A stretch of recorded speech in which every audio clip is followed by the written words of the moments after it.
Right. And so when you have white saviorism systems and white fragility, Right. they want. I was executive director of this nonprofit where they took out diversity. They said we are a equity and an inclusion. Now, how are you going to do that without diversity? Right. And so, unfortunately, in Boston, as we've grown up, those systems are so embedded in our infrastructures, and they shy away from the realities. Because I mean, I remember that when you sit down with returning citizens, Right. we polled them and surveyed them, and how many of them had been through a situation similar to Gardner, similar to Floyd, and all of them. Right. But because they survived or we didn't see it, it didn't happen. Right. And so, unfortunately, these systems that have been, somewhat played in Boston, because, technically we're really not a black city. No, Right. not at all. As it relates to Just pockets. Right. And, having more black radios, black this, black schools, yada, yada, yada, with an emphasis around these levels of cultural competencies. And unfortunately, to Bishop's point, and I'm going to use this term, white America flirts around it until it gets real hot. Right. And we start to see white fragility when it comes down to the confrontation. Because you take BPS, right? I grew up in BPS. Right.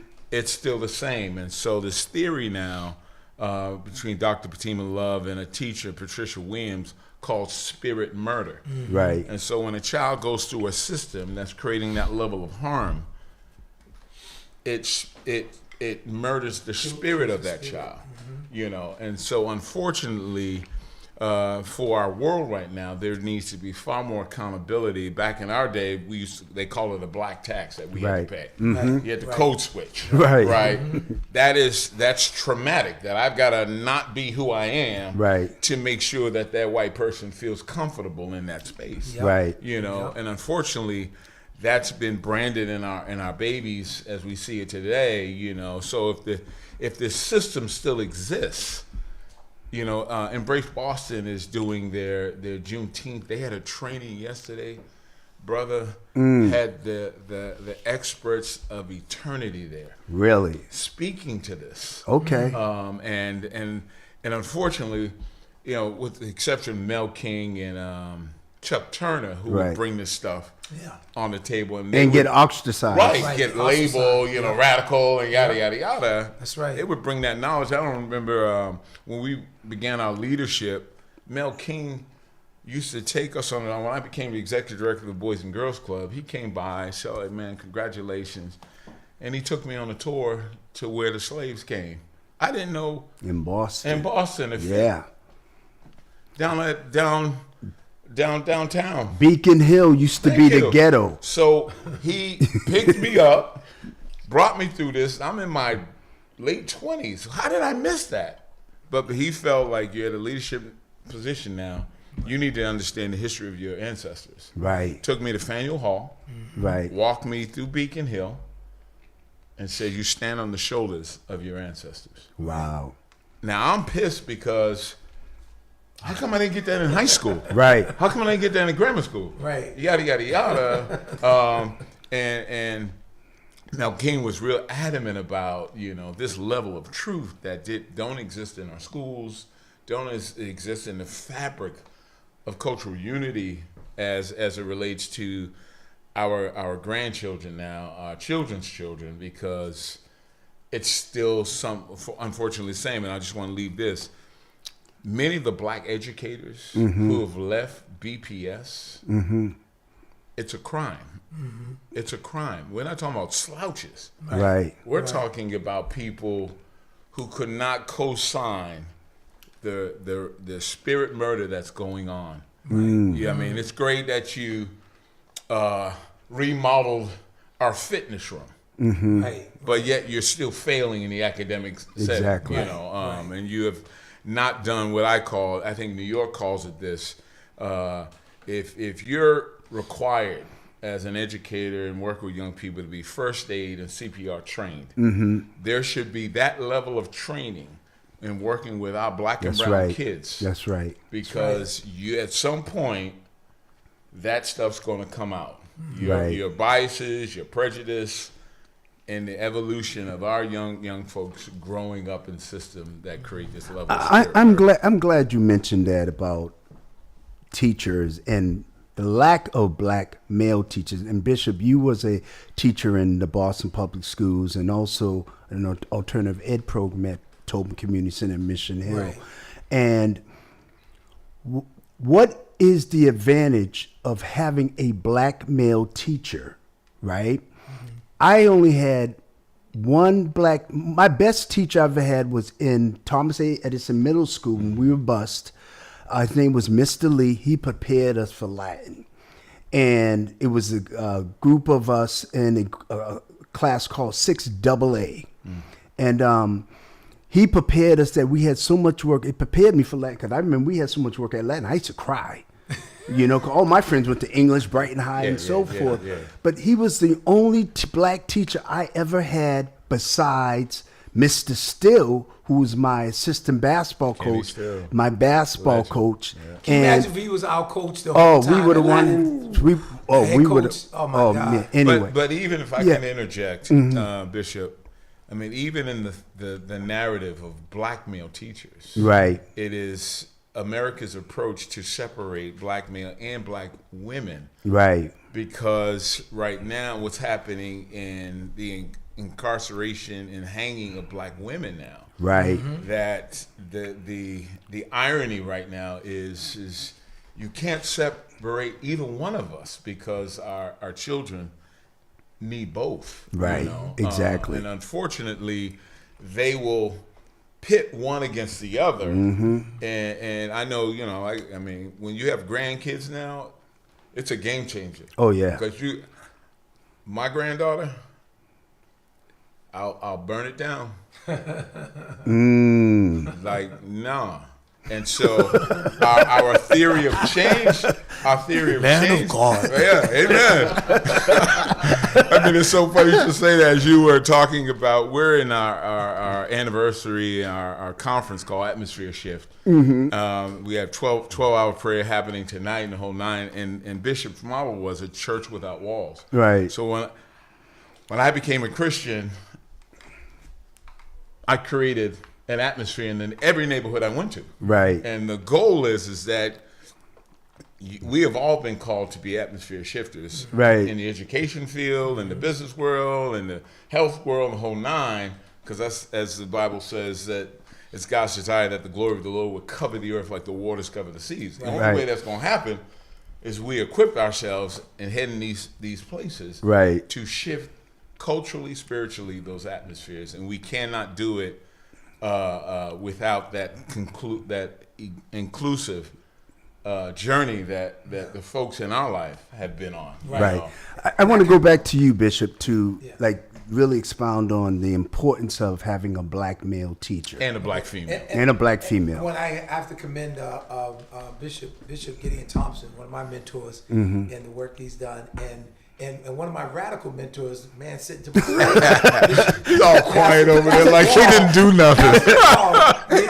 He's a real. He's a real deal. When it wasn't fashionable. right. So these guys have been persecuted over the years for standing up for what's right, and I commend Pastor Wall for not letting down and stand up for his principles based on godly principles, and so my first black teacher was a female teacher in first grade, Miss Robinson. She was very strict. And it was good for me. I needed it. I was the type of kid that if you didn't keep me busy, I was gonna be shooting spitballs. I'd be pulling some girl's hair. I was just gonna be, Right. And so because I had some behavioral issues. My mother and my grandmother advocated for me to get more educational assistance, and I didn't need the assistance. I just needed more work. So they found out that I was bored. Right. That's why I was bored. I ended up going to Boston Latin, so I had something up here, right? Right. So I was bored, and so I had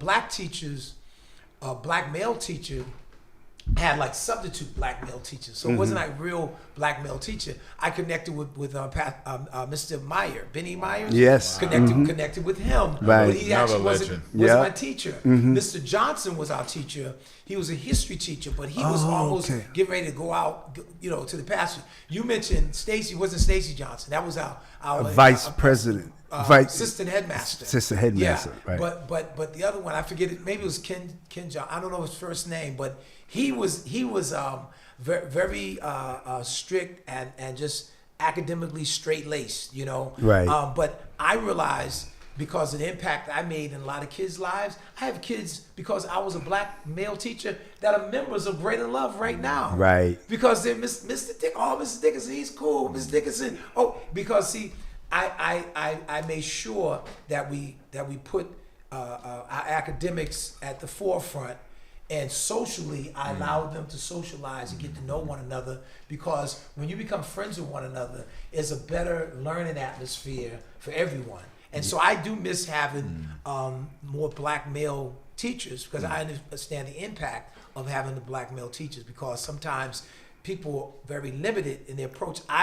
I taught math, I taught social studies, and I developed a curriculum that helped children to learn life skills. Right. And I talked about the history of black people. Understand, some books say we learned about Christ when we came over to when they brought us over to this nation, and that's when we learned about Christ. No. The Bible is so black, you'd be shocked to realize the history of black men in the Bible. And because the slave masters misused the Bible, it does not negate the fact that there's power in understanding the Word of God. And so using the word Christianity, I don't use it as much, because people use it in a way that is not that doesn't carry a positive connotation. Yeah. But in Antioch, back in the biblical times, they first called them Christians, like those Christians, as a byword. Right. It was a disrespect. Right, so as believers in Jesus Christ, I stand up for what is right, and it does not take away from my blackness, because Jesus was not blonde hair and blue eyes. Right. He didn't have blonde hair and blue eyes. I never seen it like that. No, I know. So I'm saying, Right. We have to wake up Right. and understand the reality of what we're dealing with. And when people talk about the whiteness and making God white, it matters to our black kids when they think that everything positive is white. Yeah, I actually went to a black college my first year, because I wanted to get away from all these white teachers. And when I went to Cheney, it was like, wow, everyone's black. You know, we have a caller live on Boston Black News. Caller. I'm back. This is Marvin McIntyre again. Marvin, you want to chime in? Because you. Well, before me you tell you chime, this. Let me hold tell on, you, Marvin. I'm down here Hold on, I'm down here to learn about Marvin, hold on Yes. for a second. To Bishop's point around, especially theologically, Right. The unfortunate thing for the black race is that religiously we have been somewhat introduced, quote unquote, to the gospel from a very colonist standpoint of view. But if you go back to the motherland and see the pictures, and even there's an Ethiopian Bible that's older than the King James Version. Right. And when you start to really dig deep into this faith conversation, the blueprint is a very black print. Right. But unfortunately, we have, through generations, I mean, my mom, God bless her, her mom, they had a white Jesus on the wall. That doesn't go away. Did they have a picture of Dr. King? Of course. Okay. Yeah. Picture of Jesus, white Jesus, Dr. King, and the Holy Bible, and at times John F. Kennedy Right. in the black home. Right. And, right. and from a vulnerable space of spirituality, in terms of navigating this country and this world for us, and how we've come about our resilience. Right. This is a matter that there needs to be more discussion around this, because our kids become who they see. Right. And we used to tease him, because even at the Lee School, this dude was teaching at 17. Like, we were trying who scored what. And my man here, we're talking about, you were 3 for 9. You know? And so the learning process is so built in our community, and right, in our race, and we really need to get back to the fundamental understanding, to Bishop's point, around who we are in the scriptures versus who we've been told. And these labels and stereotypes really affect our minds. That's right. Right? I remember, you may remember this, we were in a meeting, the Black Alumni Advisory Group, and I introduced myself as a young man who came in at the affirmative action. And Mr. C goes, oh, no. You were in affirmative action enrollee. You actually scored higher than most of the other students. Right. For years, I thought I came in because of the affirmative action. No, that was after So you. just thinking about that, how that affected my mind. Marvin, you wanted to say something? Sorry, Yes, Mark. as I tune in watching this, and thank you, sir, for the other half an hour that you gave Mr. Bell. I'm watching this, and I hear what you're saying as far as, Chris, we are what we see. And when I see you three brothers online doing this, I see Michael Haynes. I see Roscoe Baker. I see Mr. Hudson, Al Kennett, Wow. Jeep Jones. And the fact that Boston has a limited black community, but it's great brothers like you that come from good trees that are able to do this. So I'm sitting here watching you all, got goosebumps. I'm proud of you all, man. It gives me chills being a proud Bostonian to see that brothers who I grew up with are representing. Kenny Hudson, Mr. Hudson smiling down from heaven. Hey, Mike Haynes smiling down from heaven saying, those three brothers got it and got the memo. I'm proud of y'all. It's funny Thank you. mention Dr. Michael Haynes. I remember when I was a young minister, he was in a meeting, he was walking out of me, he said, hey, Brother Dickinson, how you doing? I said, oh, shoot, he knows my name. He knows me. I'm like, wow. I was like, whoa. Because he was larger than life to a lot of us growing up. And some of the guys of my brother's age, getting into trouble, him helping them get on the right path, it meant a whole lot. Right. So, And Pastor Bruce Wall is a protege of Reverend Michael Haynes. That's right. I don't want to put you on the spot, but did you want to say something? I mean, you don't want to say anything. Hey, folks, we getting the eye from the prophet right here, man. Okay. But listen, before we go any further, I want to reiterate that we're having a conference. There you go. Next weekend. That's Friday through Saturday, June 28th and 29th. On Friday at 7 p.m., Pastor Montero Bino is going to be our guest speaker. Eric Brumley is going to be our psalmist. And I'm telling you, he's an anointed brother. You want to hear him sing the praises of God. And on Saturday, 9:30, we're going to have a continental breakfast, and it's free. The whole conference is free. But on Saturday, it's just for men only. Mm-hmm. Now, I know some women don't like that men only thing. Mm-hmm. But when they have a woman only, I don't want to be in a woman only situation. Right. I don't want to hear women talk about women's stuff. Right. I mean, let them talk about the women's stuff, because I don't know about those, those intimate things that women talk about. I don't know about it. I don't want to know about it. Right. So when we say brothers only, women don't get offended. Just say, thank God there's brothers in a group that's working on each other, and we're gonna have a panel discussion on reentry and mental health, and we cannot ignore trauma. That's so right. So it's going to be some good information that's going to be disseminated. We have the 4 panelists are all returning citizens. Mac Hudson is going to be one of the panelists. Pastor Henry from Mount Calvary is going to be one of the panelists.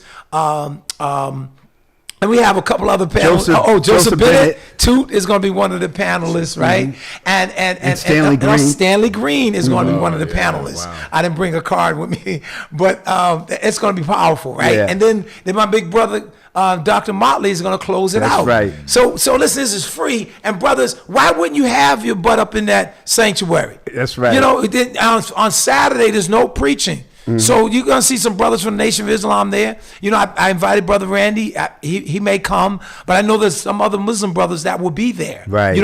Abigail Forrester, he's going to be there. Right. So I'm excited. And it's not going to be any preaching, no proselytizing on Saturday when we're talking about men, their issues, mental health, the challenges that we have. I think that a book by Michelle Alexander dealing with the prison. Right. Prison The Jim system. Crow, the new Jim Crow. The new Jim Crow. I met her when she was out at Harvard.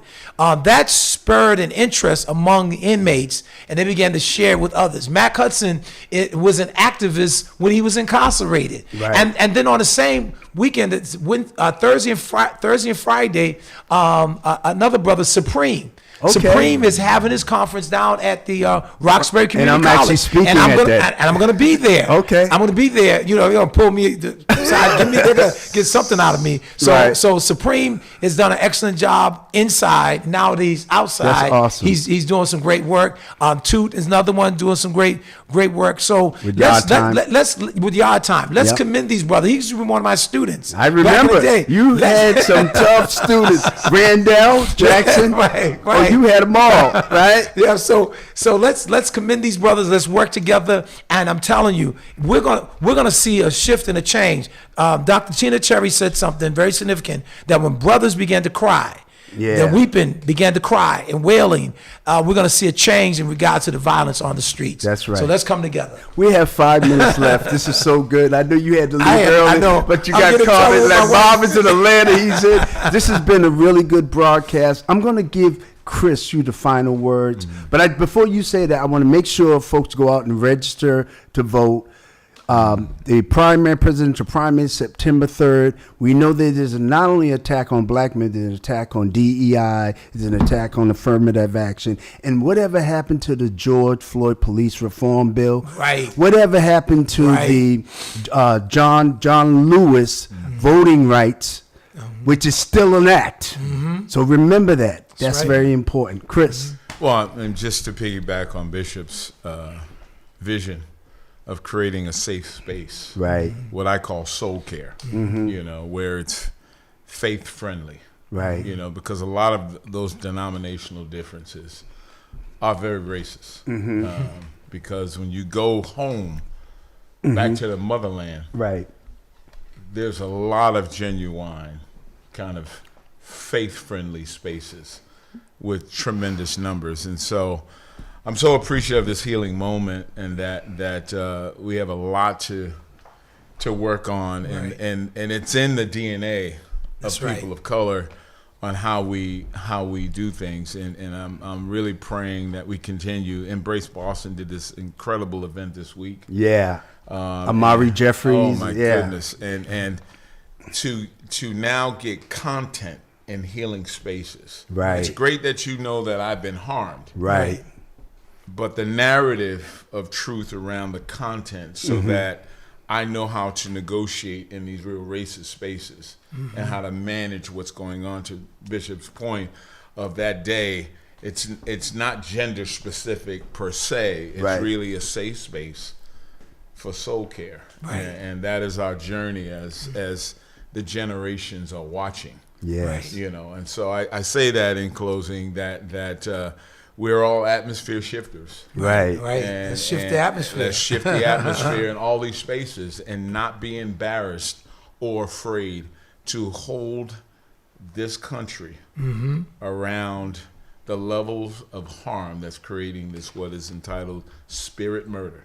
Right. Because there's one thing that we're in tune with, people of color, Right. is our spirit man and our spirit woman Well, I want to thank. and our spirit person. All right. right. I want to thank you, brothers, for coming in. Bishop William E. Dickinson from Greater Love Tabernacle, Pastor Chris Sumner from Jubilee. It's been a great conversation. I'm really excited about this. So make sure you tune in to Boston Black News every Friday at 8 a.m. And remember, September 3rd is the presidential primary. Go out and vote. Polls open at 7 a.m. They close at 8 p.m.